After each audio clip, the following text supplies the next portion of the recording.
সুখী হ'ব পৰা নাই তেওঁ। হঠাৎ সিদিনা ৰাতি কেতিয়াও আহিব বুলি নভবা টেলিফোন কল এটাই টোপনি ভাঙিলেহি মোৰ। হেল্ল', তুমি সুখতে আছানে? সুখী নে তুমি? কি যে বাজে প্ৰশ্ন, একদম বাজে প্ৰশ্ন এটা। বগাই বগাই টেলিফোনৰ তাঁৰ ভাঙি আহিল কোনো দূৰ প্ৰান্তৰৰ পৰা মোৰ বুকুলৈ। সুখতে আছোনে মই?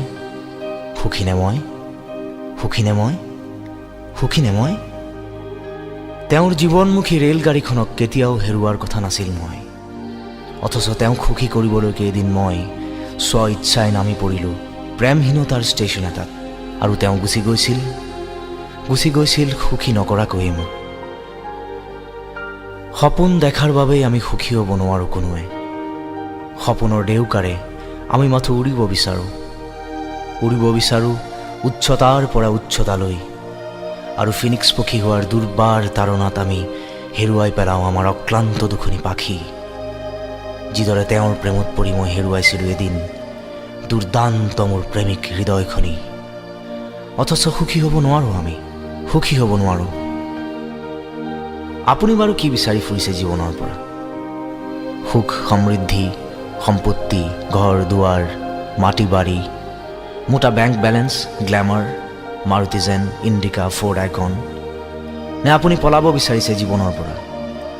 আপুনি বাৰু জানিব বিচাৰিছেনে কেতিয়াবা কি বিচাৰি ফুৰিছে আপোনাৰ জীৱনে আপোনাৰ পৰা? বৰ জটিল বিষয় জীৱন। জীৱনৰ পৰা পলাই নুফুৰিব, অথবা নিজৰ পৰা। অতি মাৰাত্মক কথা এয়া, অতি মাৰাত্মক কথা, যাক মই বহু পলমকৈ বুজিলোঁ।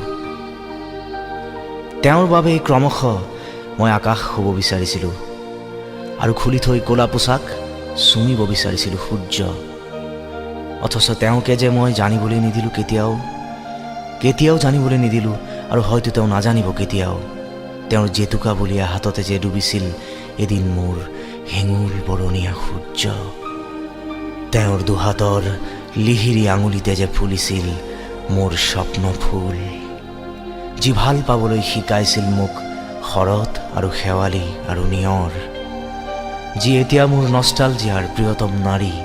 সুখী হ'ব পৰা নাই তেওঁ, সুখী হ'ব পৰা নাই। হেৰুৱাম বুলি নভবাকৈ এদিন হেৰুৱাইছিলোঁ তেওঁক। ভবা নাছিলোঁ পুনৰ কেতিয়াবা হঠাতে এদিন তেওঁক লগ পাম বুলিও।